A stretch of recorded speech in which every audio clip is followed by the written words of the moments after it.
Hyde Park versus Anderson. Where do you actually get more for your money? Two homes, same price, two completely different lives. One sits a short walk from the Hyde Park Square where people sip their coffee and stroll past boutiques on a Saturday morning. The other sits on a quiet street in Anderson with a big backyard, room for the dog, and space to finally spread out. Same money, but very different lifestyle. So here is that question that trips up almost every buyer that we meet on the east side of town. Where do you actually get more for your money? Is it Hyde Park or Anderson? Not the version that sounds good on paper, the real answer. Because when we ran the numbers side by side, one of these neighborhoods gives you a lot more house for the same dollar. And most people guess it wrong. So stick with me, because by the end of this video, you will know exactly which one fits the life you want and the one number that settles this entire debate.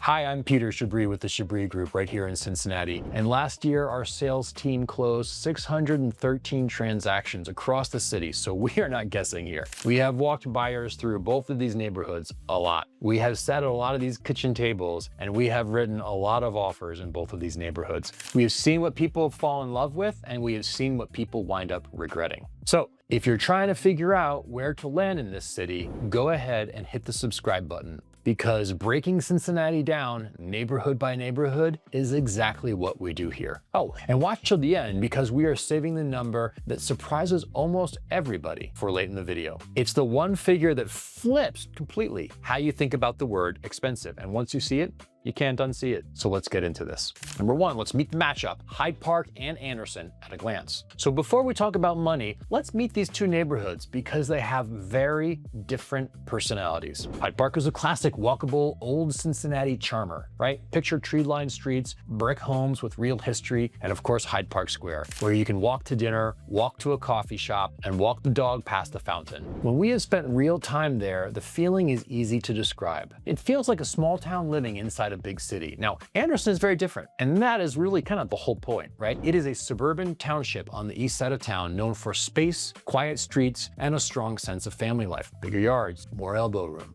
Parks around nearly every corner like Julius Park, where kids can run wild and families can spread out on a Saturday afternoon. So one gives you this walkable, buzzy village feel, and the other one gives you the room to breathe. Now, hold both of these pictures in your head because that is the entire decision. And that trade shows up first in the price tag. So let's look at that next. The sticker price. What homes really cost in each of these neighborhoods? So here's where most people start and where a lot of them actually stop. It's the sticker price. According to Redfin, the median home price in Hyde Park, hold your breath here, $562,000 as of early July 26. Zillow lands that number a little bit higher with a typical home value of $593,000. Now in Anderson, according to Redfin, the median home sales price there is $398,000 as of July 26, up 14% year over year. Now different sources put Anderson either a little higher or a little lower depending on whether they're using list prices or sales prices, but the middle of the road figure, it's right around $400,000. So on the surface, the scoreboard looks remarkably simple. Hyde Park costs over $160,000 more than Anderson for the typical home. Case closed, right? Not so fast. A price tag only tells you what a home costs. It does not tell you what you're actually getting. And that is exactly where this story gets very interesting. So before we open up what that money really buys, let's talk about the thing Hyde Park's higher price is actually paying for. The Hyde Park Square factor, what you're paying extra for. When you pay more in Hyde Park, you're not just buying walls and a roof. You are buying a lifestyle.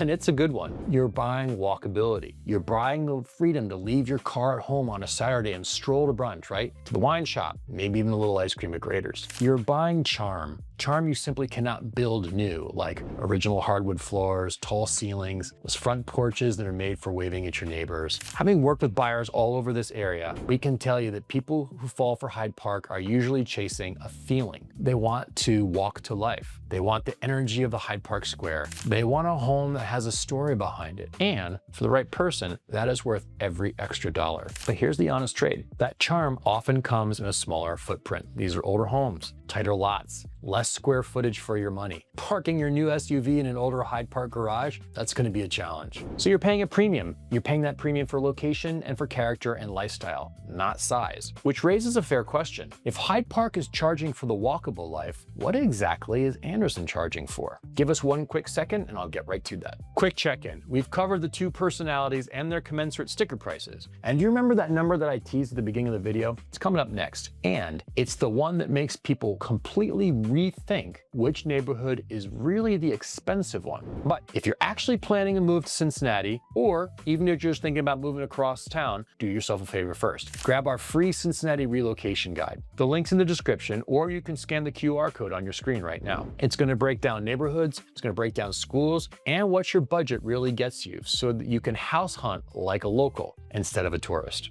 So go download it and then come right back here, because this next part is the good stuff. Space, lots, and square footage, Anderson's quiet advantage. Okay, here's where Anderson starts to flex a little bit, right? For that median price of about $400,000, you're often getting a lot more house, more bedrooms, more square footage, a real yard, the kind where you can actually drop in a swing set or throw a football or just let the dog out without a leash. And the Forest Hills School District, of course. Two-car garages are common. Basements are common. Space, space, space, plain and simple. We spent real time showing homes in Anderson, and the reaction is almost always the same. Buyers walk in and go, wait, this is how much money? They came in expecting to give something up to get the yard and the square footage, but instead they got more room for less money. And that's the quiet advantage that Anderson has. You see, it's not just trying to be a walkable village, it's trying to give a family space to grow, and it does that really, really well. So we have Hyde Park charging a premium for charm, and we have Anderson is basically handing you more room for less. Now, let's put a hard number on that gap, because this is the one that we promised you.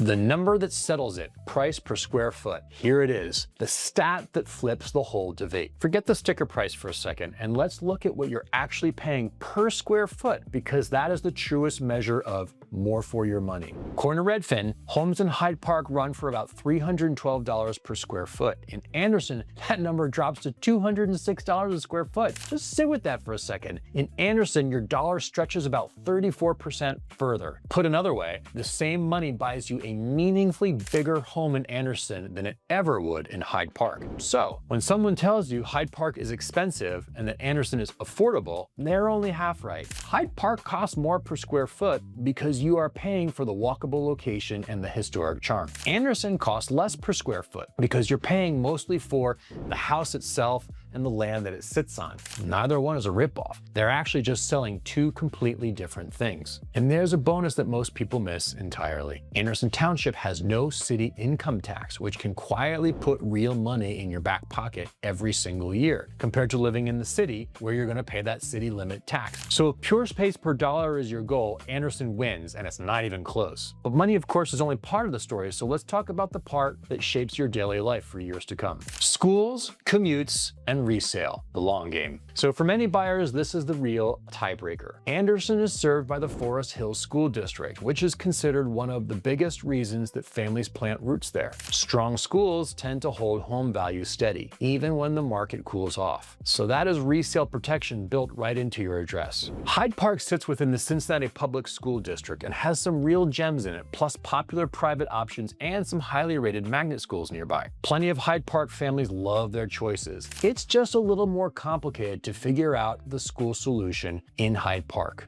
Now, the commute. Hyde Park keeps you close to downtown and the action, which is great for a shorter drive to the office or a night out. Anderson, it trades a few extra minutes in that commute time for the space and the calm. So for some people, those minutes are a deal breaker. For others, tiny price to pay for that big yard. And on resale, really, both neighborhoods hold their value well, just for different reasons. Hyde Park holds it because people will always want walkable charm. Anderson holds value because families will always want space and good schools. You're protected either way, and that is really a rare and comforting thing to say. So we've looked at price, space, lifestyle, schools, and the long game. Let's pull it all together now, because the right answer is simpler than you think. So let's zoom out for a second. The number one mistake we watch buyers make on this exact question is shopping the sticker price instead of the life. They see $500,000 sitting next to $400,000 and decide Hyde Park's the expensive one, full stop. That's not really the full story. Hyde Park sells you a walkable, charming, close to everything life. Anderson sells you space, calm, strong schools, and more house per dollar. Choose based on the price tag alone, and you can land in the wrong life for you. So here's the core lesson. Don't ask which neighborhood is cheaper, ask which lifestyle you're actually buying, and then let the price per square foot tell you which one gives you the most of it.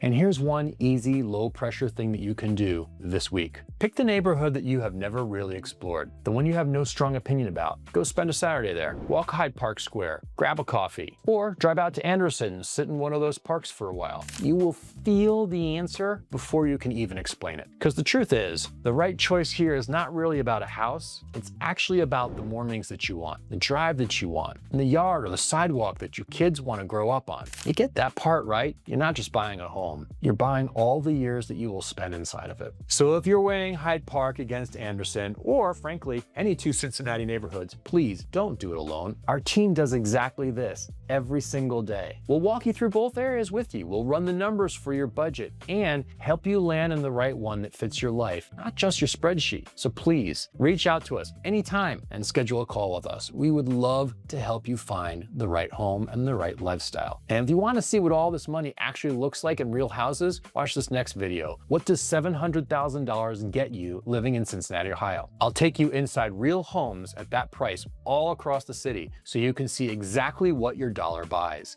I'll see you over there.